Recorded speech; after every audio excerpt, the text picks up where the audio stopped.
Hello everyone, good morning. কেমন আছো সবাই? আশা করি সবাই ভালো আছো। আমিও ভালো আছি। লেটস ডেইলি ব্লগে তোমাদের সবাইকে স্বাগত। তো যাই হোক, সকাল সকাল ঘুম থেকে উঠেই শুনি যে কাজের কাকিমা আসবে না, যে আমাদের বাড়িতে আর কি কাজ করে। তো যাই হোক, এদিকে আমি ঘরটা ঝাড়ু লাগিয়ে নিচ্ছি। এদিকে আমি সুন্দর করে ঘরটাকে গুছিয়ে রেখেছি। তার মধ্যে দেখো, এই যে মাম্মা দেখো খাটের উপরে কি কি জিনিসপত্র রেখে দিয়েছে। আর ও কিন্তু প্রচুর পরিমাণে দুষ্টুমি করে। আর এই দেখো, ঝাড়ু লাগানোর পরে না একদম মানে পুরো ক্লিন লাগে, ঠিক আছে? তো তারপরে পোছাও লাগাবো। পোছাটা একটু বেলা হলে লাগাবো, কারণ এরপরে যে ধুলো টুলোগুলো পড়বে, তো পোছা লাগালে মোটামুটি একদম আরও পরিষ্কার লাগবে। তো আর এই দেখো, বাইরের ওয়েদারটা কিন্তু খুব সুন্দর, তাই না? আর ওদিকে আমি দুপুরে রান্নাও বসাবো। তো যাই হোক, চলো সকালে খাওয়া দাওয়া করে নিই, তারপরে দুপুরে রান্নাটা বসাই। তো এদিকে আমি সকালে কিন্তু খাওয়া দাওয়া কমপ্লিট করে নিয়েছি। খাওয়া দাওয়া কমপ্লিট করে চলে এসেছি রান্নাঘরে। আর আমি না গ্যাসের থেকে উনুনে রান্না করতে বেশি পছন্দ করি। তার কারণ ওই যে গ্যাসটা অল্প অল্প জ্বলবে, আমার ঠিক একটা পোষায় না। তো আমার কাঠে রান্না করলে কি হয়, আমি বেশ নিজের মতো জাল দিয়ে রান্না করতে পারি, আমার বেশ ভালোই লাগে। আর এদিকে দেখো, মেয়ে নিয়ে এসছে দোকান থেকে কর্নফ্লাওয়ার, কারণ আজকে একটা স্পেশাল আইটেম বানাবো, অবশ্যই তোমাদের সঙ্গে শেয়ার করব। আর এদিকে আজকে হচ্ছে মানকচুর তরকারি। মানকচুটা না বেশ সুন্দর সেদ্ধ হয়ে গেছে জানো, যেহেতু বাড়ির জিনিস। আর বাড়িতে কি হয়, বাবা সার টার দেয় না, ওই যে এই উনুনের বাসি ছাইটাইগুলো, এগুলোই ওর গোড়ায় দেওয়া হয়। তো যাই হোক, সুন্দর সেদ্ধ হয়ে গেছে। আর খেতে কেমন লাগবে জানি না, তো অবশ্যই আশা করি ভালোই লাগবে। তো যাই হোক, এদিকে আমি মাছগুলো ভেজে নিচ্ছি। আর মাছের পরিমাণটা আমি অল্পই রান্না করছি, তার কারণ আমার দুই মেয়ে কেউই মাছ খেতে ভালোবাসে না।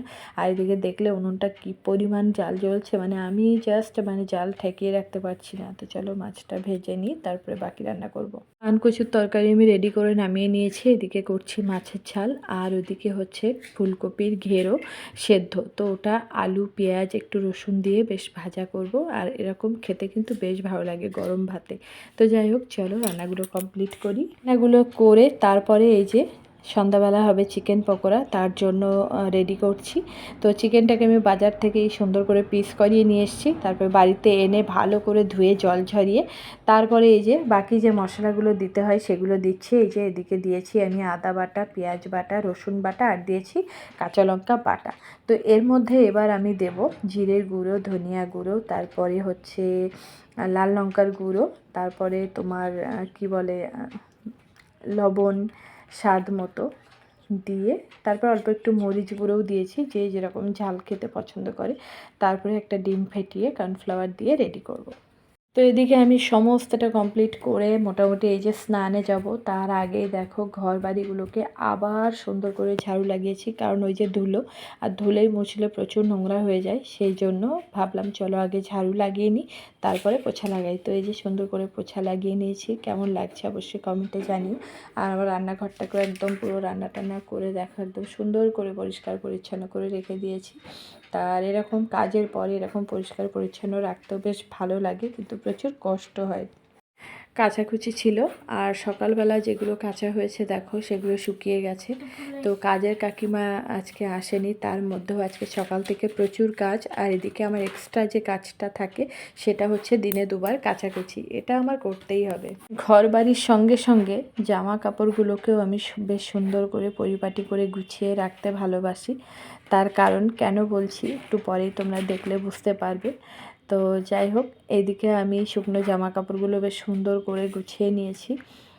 আর এদিকে আমি তারপরে মেলছি ভিজে জামা কাপড়গুলো। আর আমাদের ছাদে যেহেতু প্রচুর পরিমাণে ধুলো হয়, কারণ এই শীতকালটা গরমকালে হয়তো ছাদটা এত পরিষ্কার থাকে, ধুলো আছে কিন্তু এত নোংরা হয় না। আর শীতকালে কি হয়, প্রচুর পরিমাণে একটা সাদা ধুলোর স্পট পড়ে গেছে, তোমরা দেখলেই বুঝতে পারবে। তো যাই হোক, মোটামুটি কিছু করার নেই, জায়গা ছেড়ে তো আর চলে যেতে পারবো না।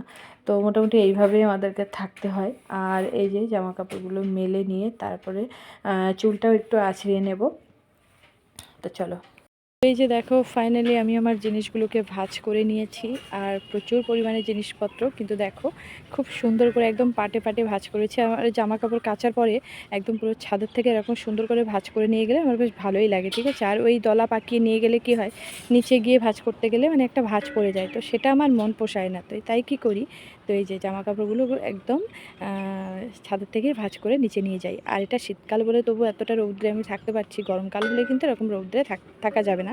তো তখন ওই মোটামুটি নিয়ে গিয়ে আস্তে আস্তে সুন্দর করে জিনিসগুলোকে ভাঁজ করে রাখতে হবে। এটা হচ্ছে গরমকালের কথা বলছি, তাই না বলো? কারণ কাঠ ফাটা রৌদ্রে কিন্তু একদম পুরো মাথাটাই ফেটে যাবে। তো যাই হোক, এদিকে দেখো ঝাঁজ আর এই যে নিয়ে চলে এসছে। তো চলো এবার খাওয়া দাওয়া করি।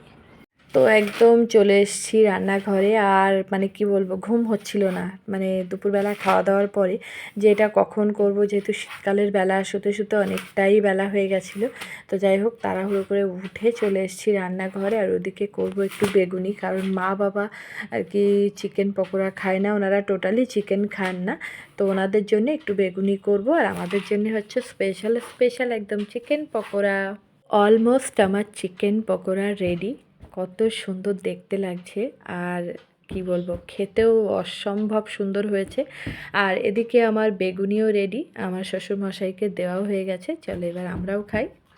যে খাওয়া দাওয়া করে দেখো একদম এই যে আমার শীত লেগে গেছে।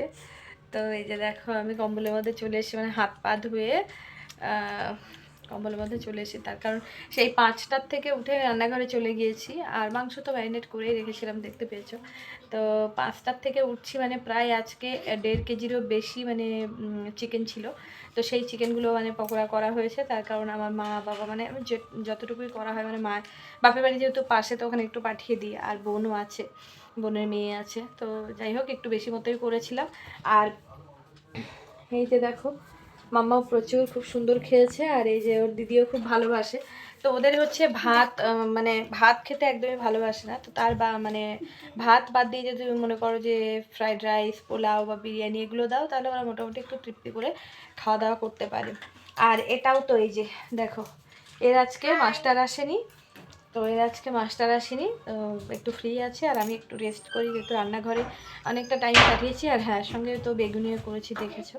তো যাই হোক, এখন একটু রেস্ট করব, তারপরে গিয়ে বই পড়াবো, ঠিক আছে। আর এখন বাজে 7:30। তোমাদের দাদাভাই গেল মায়ের ওখানে, তো ওখানে দিয়ে আসার জন্য। আর আমাদের যেহেতু প্রচুর কুমড়ো হয়েছিল, তোমরা দেখেছিলে, তো সেই কুমড়োও দিতে গেল। তো শীতকাল পড়ে গেছে, বড়ির সিজন, তো বড়ি দেওয়া হবে।